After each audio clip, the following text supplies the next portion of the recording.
UAFB First Alert Weather Team, powered by the most advanced tools and technology to give you the first alert. Sponsored by Acadian Windows and Hurricane Shutters.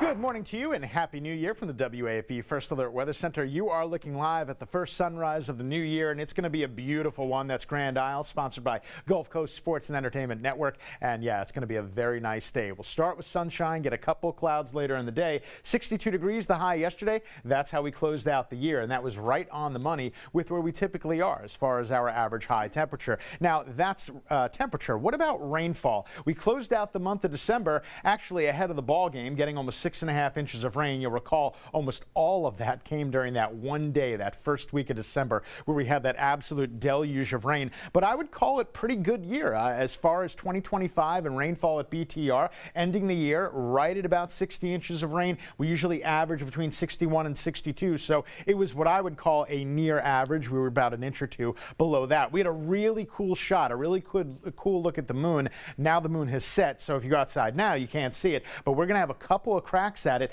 The super wolf moon. This is going to be the first full moon of the new year. It's going to be the first super moon of 2026. The peak illumination is going to be Saturday morning, but as I wrote up here, we're actually going to have 3 nights. Last night wasn't one of them, but January 2nd, 3rd, and 4th, we'll be able to get a good view of that, weather permitting, of course, and hopefully it will. The flickers of green on your screen on radar are not hitting the ground. No rain expected for today. In fact, the nearest rain, you got to go all the way out to the Four Corners region, out to California. They're getting absolutely soaked out there to that part of the country. But our next system is not going to be a soaker. In fact, this cold front is going to be very weak. It's going to move through early Saturday morning. This is noon Saturday, and it's already passed us by, and that bodes well for the remainder of the weekend. So there's a small chance of a couple of light showers Saturday morning. That's it. So keep your outdoor plans. You're looking good. In fact, the WPC and the computer models, they really don't even think we're going to get that much in the way of wet weather over the next 7 days, all totaled up. But look at this. If you were getting tired of all the cold stuff, well, this is looking good. 70 degrees in the afternoon.